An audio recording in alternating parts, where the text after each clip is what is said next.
안녕하십니까. 저희조는 국민연금 고갈 문제에 대해 발표를 준비했습니다. 먼저 목차로는 국민연금 소개 및 현황, 국민연금의 한계점과 외부평가, 해외연기금 사례 비교 분석, 마지막으로 결론 및 시사점 순서대로 발표하겠습니다. 먼저 국민연금 소개 및 현황입니다. 국민연금이란 국민의 보험료를 기반으로 소득활동이 중단된 경우 연금을 지급하는 공적연금 제도입니다. 국민연금의 종류로는 총 4가지가 있는데 노령연금, 장애연금, 유족연금, 반환일시금이 있습니다. 이 특징으로는 아까 말씀드렸다시피 공적연금이고 법적으로 의무화되어 있습니다. 사보험에 비해 관리 운영비가 적게 소요되고 영업이익을 추가하지 않습니다. 또한 수정 적립 방식을 사용해서 부담과 급여 수준이 일정 기간 불안정 균형을 이루고 있고 사업장 가입자는 본인과 사업장 사용자가 각각 절반 4.5%씩 부담하고 있습니다. 그에 반해 지역 가입자는 본인이 전액 9%를 부담합니다. 최근에 국민연금에 관한 기사가 많이 나오고 있고 국민들의 관심도 점점 커지고 있습니다. 저는 기사를 몇 개 가져와 봤는데 국민연금 개혁안에 노사정 대화 반영한다. 국민연금공단이 성과를 내려면 장기 투자가 중요하다. 국민연금이 2% 인상하면 소득 대체율이 45%, 고갈 5년 늦춰진다. 이런 기사들이 있습니다. 여기서 소득 대체율이란 향후 받게 되는 국민연금액이 가입자 생애 평균 소득과 비교해서 얼마나 되는지를 보여주는 비율입니다. 월 연금 수령액을 연금 가입 기간의 월 평균 소득으로 나눠서 계산합니다. 다음 자료는 국민연금 상품별 기금 운용 현황입니다. 지금 보시면 이렇게 연도가 갈수록 운용액이 점점 커지고 있고 저희 나라의 경우에는 국내 채권이 가장 큰 비율을 차지하고 있습니다. 그 다음으로는 국내 주식, 해외 주식, 대체 투자 순서로 비중을 차지하고 있습니다. 다음 자료는 국민연금 연도별 기금관리 현황입니다. 이쪽에 보시면은 연금 보험료가 점점 커지는 추세를 보이고 있고 마찬가지로 연금 급여 지급도 커지고 있습니다. 운용 투자액은 아까 보셨다시피 마찬가지로 커지고 있고 운용 수익률을 보시면 2011년도 유럽 금융위기를 제외하고 나머지는 안정적인 수익률을 보이고 있습니다. 2017년도에는 주식 호황으로 인해 7.28%의 수익률을 보이고 있습니다. 다음은 국민연금 고갈 예상 시나리오입니다. 수지 적자로는 2042년에 일어날 것으로 예상이 되고 기금 소지는 2057년인데 이 기금 소지 시점이 점점 빨라지고 있는 추세입니다. 네, 다음은 국민연금의 한계점과 외부 평가입니다. 우선 국민연금의 재무상태표인 캐시플로우를 보시면 첫 번째, 현재 현금의 유입은 고용인과 피고용인이 4.5%씩 내고 있는 연금보험료와 현재 65세 이상이 받고 있는 연금 수령액이 현금의 유출 유입이라고 할 수 있습니다. 또한 고정자산으로 되어 있는 현재 운용자산과 고정부채로 되어 있는 미래세대가 받게 될 연금 수령액 이렇게 나타낼 수 있습니다. 이와 같이 국민연금의 대차 대조표는 소득 대체율, 보험료 수준, 자산운용 수익률의 하나의 함수라고 볼 수 있습니다. 그리고 1988년에 70%였던 소득 대체율이 현재는 40% 수준으로 하락하였으며 보험료율은 연봉의 9%로 책정되어 있습니다. 다음은 국민연금의 한계점입니다. 첫 번째로는 저희는 목표 수익률의 부재를 말하고 싶습니다. 우선 국민연금의 운용 지침서인 IPS를 보시면 실제 경제 성장률 플러스 소비자 물가 상승률 플러스 알파로 되어 있습니다. 여기서 알파는 조정치가 이제 정확한 수치가 아니기 때문에 연금의 방향성을 명확히 제시하지 못한다고 문제점을 들 수 있습니다. 그리고 위에 나타나 있듯이 목표 수익률에는 실제 GDP가 들어가 있는데요. 이와 같이 GDP와 금리가 연계되는 형태이다 보니까 이제 한국 경제의 성장률이 하락함에 따라서 연금의 목표 수익률도 같이 하락하는 구조로 움직이게 됩니다. 반면에 해외 선진 기금들은 국민의 생계를 보장한다는 목적하에 만들어진 연금이다 보니까 연계된 목표 수익률을 직접 설정하여서 기금을 운영하고 있음을 확인하였습니다. 두 번째 한계점으로는 안정성만 추구하는 투자 전략입니다. 아무리 시장이 하이리스크 하이리턴이라고 하지만 너무나도 안정성만을 추구하는 패시브 전략을 취하고 있었습니다. 지금 현재 경제 상황을 보시면은 미국과 중국의 무역 전쟁이 심화되고 금리 인상이 지속되고 있는 상황 속에서 현재 지금 변동성이 커지고 있는 상황입니다. 이러한 시장 상황 속에서 장세가 이어지는 만큼 투자 포트폴리오 조정 또한 불가피하다고 볼 수 있습니다. 다음 자료를 보시면 국민연금의 투자 현황입니다. 보시다시피 삼성과 SK, LG와 같이 국내 5대 그룹 주식과 채권을 많이 보유하고 있었습니다. 지금 국민연금이 보유한 자산은 약 85조로 2014년도에 비해 약 47%가 증가한 규모였습니다. 이 같은 국민연금의 투자는 자본시장 본연의 기능을 훼손시키고 코스닥 시장의 활성화를 대기를 막는 역할을 한다고 볼 수 있겠습니다. 다음은 이제 국민들의 외부 평가입니다. 지금 2018년 10월 10일 1000여 명의 국민들을 여론조사한 결과 70% 이상이 국민연금 지급 보장 법제화에 찬성하였으며 50% 이상이 보험료 인상에는 반대하였습니다. 하지만 64% 이상이 월 100만 원 이상의 노후생활 보장을 주장하고 있습니다. 이 같은 상황 속에서 스웨덴 전문가이신 스벤 호트 교수님께서는 보험료의 지금 수입적인 측면을 강조하셨습니다. 보험료율과 소득 대체율을 높이고 추가적으로 부가세율과 합계 출산율을 높이는 방안을 말씀하셨습니다. 다음으로는 경제 전문가이신 홍경석 선생님의 말씀입니다. 현재 1년 동안 부재 자리로 있는 기금운용본부장이 연금 수익률에 저조를 나타내고 있다고 하였습니다. 이에 따라서 하루빨리 유능한 CIO를 영입하여서 목표 수익률을 개선해야 한다고 말씀하셨습니다.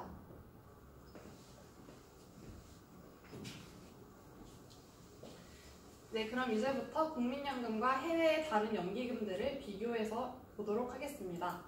먼저 노르웨이 국부펀드입니다. 노르웨이 국부펀드는 국부펀드 중에서도 가장 규모가 큰 펀드로 석유 산업에서 창출하는 수익을 운영하고 있습니다. 국부펀드는 연금과는 다르게 가입자와 수혜자의 경계가 명확하지 않고 국부의 여유분을 운용한다는 차이점이 있습니다. 하지만 미래 세대를 위해서 장기 투자를 한다는 목적은 같이 가져가고 있습니다. 노르웨이 국부펀드는 석유 기업들로부터 징수하는 세금과 국가가 운영하는 석유공사의 수익이 펀드에 재원이 되는데 이것은 노르웨이 중앙은행의 일부인 NBIM에서 관리하고 있습니다. 노르웨이 국부펀드의 투자자산 구성을 보시면 주식이 약 60% 정도이고 채권이 37.4%, 부동산이 3.1%입니다.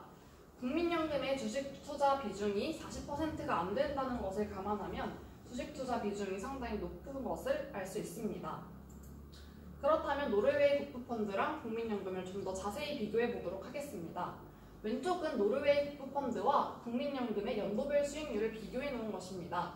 노르웨이 국부펀드를 보시면 상당히 변동성이 큰 것을 알 수 있고 반면에 한국 국민연금은 비교적으로 변동성이 약간 작은 것을 확인하실 수 있습니다.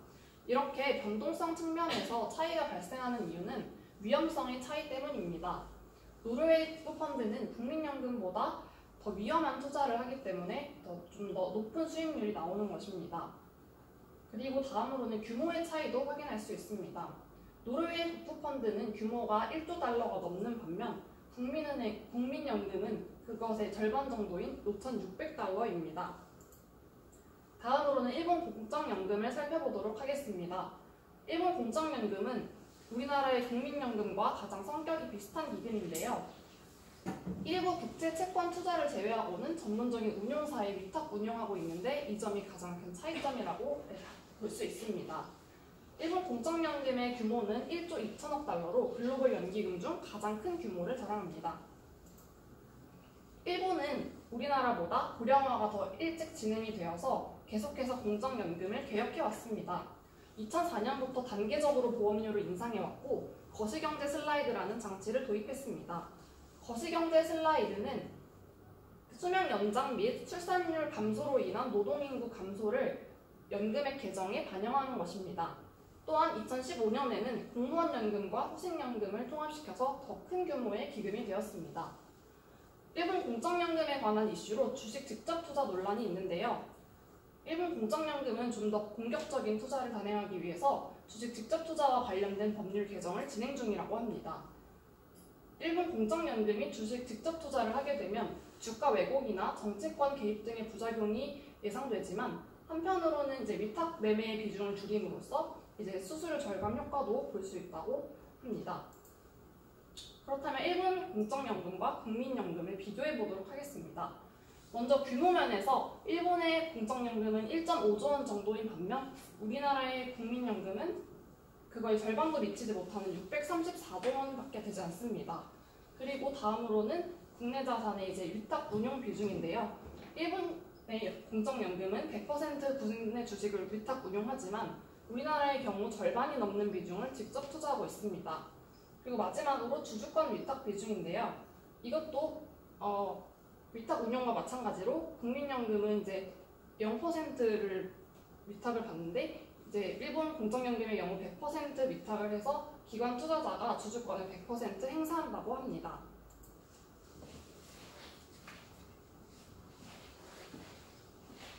앞서 노르웨이 국부펀드와 일본의 GPIF에 대해서 알아봤는데요. 기본적으로 국부펀드의 경우는 채무관계에서 자유롭기 때문에 국민연금과 그 성격에 있어서는 차이가 있으나 장기적인 투자 수익을 목표로 한다는 점에서는 비교해 볼 수 있었습니다. 그러나 일본 같은 경우는 사회적인 상황이 우리나라와 거의 비슷하게 직면해 있으며 기본적인 투자 기조 또한 보수적인 투자 운용으로서 굉장히 비슷한 부분이 많았습니다. 따라서 우리나라 국민연금과 비교해 보았을 때 큰 차이는 없었습니다. 그러나 지금부터 비교해 볼 미국 캘리포니아주 공무원 연금인 캘퍼스와 캐나다 공적 연금인 CPPIB 같은 경우는 기본적으로 연금의 성격은 국민연금과 비슷하나 그 투자 운용 기조에 있어서는 상당히 다른 차이를 보이고 있습니다. 이 둘은 적극적이며 신축적인 운용을 통해서 높은 수익률을 추구하고 있으며 특징적인 것으로는 두 연기금 모두 2008년 금융위기 이후에 과감한 자산 배분의 변화를 통해서 현재의 높은 수익률을 가지고 있다는 것입니다. 캘퍼스는 직연연금으로서 1932년 주정부 근로자에 대한 퇴직연금을 지급하면서 시작되었습니다. 1939년에는 공공기관과 지방정부, 공무원까지 가입 대상을 확대, 현재까지 운영하고 있습니다. 금융위기 이후 2010년 자산 분류 방식을 변경했고 부동산 및 인프라 등의 대체 투자를 확대함으로써 신축적인 기금 운용과 새로운 투자 기회를 모색해 높은 수익률을 기록하고 있습니다. 이 표를 보시게 되면 적극적으로 운용을 하고 있는 캘퍼스와 CPPIB 같은 경우는 채권의 상대적으로 비중을 낮게 가지고 있으며 주식 및 부동산 인프라 투자를 상대적으로 높게 가져가고 있습니다. 캘퍼스는 주식 자산에서 48.6%의 비중, 그리고 부동산의 11.9%, PE 자산의 8.7%의 투자 비중을 가지고 있습니다. CPPIB는 주식은 59.1%로 상당히 많은 부분을 투자하고 있고요. 부동산의 12.9%, 인프라의 10.6%를 투자하고 있습니다. 반면에 보수적으로 운용을 하고 있는 GPIF나 국민연금 같은 경우는 현재까지 채권에 대한 투자 비중이 상당히 높은 편이며 주식 자산 및 대체 투자에 대한 비중이 상당히 낮은 것을 알 수 있습니다. 특히 국민연금은 국내 채권의 46.6%의 투자 비중을 두고 있는데 이는 거의 과반수에 해당하는 수치라고 볼 수 있습니다. 이 그래프는 캘퍼스의 목표 수익률과 미 국채 10년의 수익률 간의 차이를 나타낸 그래프입니다. 기본적으로 캘퍼스는 목표 수익률이 정해진 재정 목표에 따라 달성해야 되는 목표이기 때문에 미국의 경제 상황과 상관없이 일정하게 유지되는 모습을 볼 수 있습니다. 또한 목표 수익률 2008년 금융위기 이후에도 상당히 큰 차이를 보이지 않고 높은 수익률을 유지하고 있는 것이 특징적이라고 할 수 있습니다. 2008년 금융위기 이후 목표 수익률과 국채 수익률 간의 차이가 5% 이상으로 상당히 많이 차이가 나기 때문에 더 이상 채권 중심의 투자로는 목표 수익률을 달성하기가 어려워졌습니다. 이에 캘퍼스는 연금 가입자들을 설득해 변동성 한도를 늘리고 그에 대해 기존의 인컴 자산의 중심을 투자해서 수익률의 변동성은 더 크게 가져가지만 장기적으로 봤을 때 높은 수익률을 낼 수 있는 성장 자산과 대체 자산의 그 중심을 옮겼습니다. 따라서 캠퍼스는 매년 우수한 성적을 내지 못합니다. 변동성이 상당히 크지만 평균적으로 봤을 때 높은 수익률을 내고 있다는 것을 알 수 있습니다. 무려 10년을 기간으로 봤을 때 10%를 초과하는 수익률을 내고 있습니다. 이에 반해 한국의 국민연금은 연금의 재정 목표와 관계없이 한국 경제의 명목 경제 수익률을 추종하는 연금의 장기 목표 수익률로 설정하는 구조이기 때문에 한국의 경제 상황이 악화되면 악화될수록 목표 수익률 또한 같이 악화되는 것을 알 수 있습니다.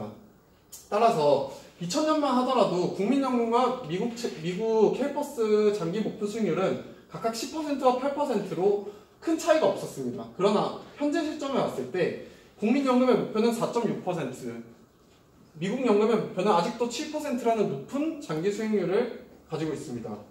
정부는 이러한 장기 목표 수익률에 대한 재고가 없이 국민연금의 고갈에 대비해서 더 내고 더 늦게 받자라는 주장을 하고 있습니다. 이는 국민들의 많은 반발을 불러올 뿐만 아니라 장기적으로 봤을 때 해결책이 되지도 못합니다. 여기까지 해외 연기금들과의 비교 분석이었습니다. 마지막으로 결론 및 시사점에 대해서 발표하겠습니다. 이 차트는 글로벌 주요 연기금 2017년 및 2018년의 상반기 수익률을 비교한 차트입니다. 여기서 주목해야 할 부분은 18년 상반기 수익률인데요.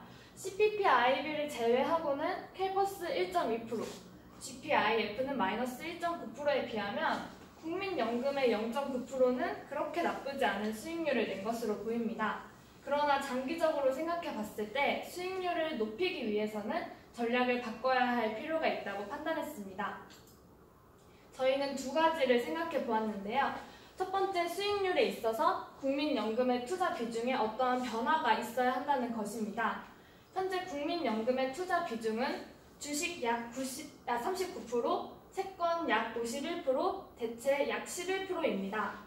우선 변화해야 되는 이유를 한 두 가지 생각해 보았는데요. 첫 번째는 국민연금이 장기 투자의 이점을 충분히 활용하고 있지 못하다는 점입니다. 장기 투자는 변동성 리스크를 줄일 수 있는 이점이 있는데 국민연금은 안정적인 자산에 투자하는 비중이 많아서 이 이점을 충분히 활용하지 못하고 있습니다. 두 번째는 채권의 안정성 하락인데요. 기존의 CPP-IB나 캘퍼스의 리스크 총량은 우리나라 국민연금보다 높았습니다. 그러나 2017년 페드의 금리 인상으로 인해서 리스크 총량이 우리나라와 같아졌습니다. 하지만 그것들의 수익률은 우리나라보다 현저히 높은 것을 알 수 있는데요. 이런 이유 때문에 국민연금이 증시 투자나 대체 투자의 비중을 늘린다면 일정 수준 이상의 수익률을 확보하는 것이 가능하지 않을까 하고 예상해 볼 수 있습니다. 두 번째는 수익률과는 조금 다른 이야기인데요. 바로 국민의 인식에서도 한번 생각을 해봐야 한다는 것입니다. 자료 조사를 하던 중에 국민연금 가입 지식이 연금 제도 만족도에 미치는 영향을 분석한 자료를 발견했는데요. 그 자료에 의하면 연금 가입 지식이 많을수록 국민연금의 노후 소득 보장에 대한 기대 만족도와 국민연금에 대한 수용성이 유의적으로 상승한다는 것을 알 수 있었습니다.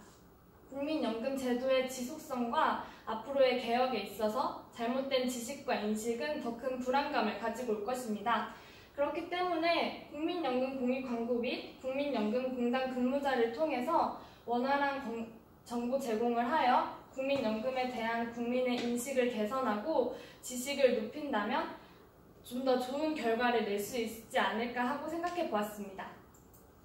이상으로 발표 마치겠습니다. 감사합니다.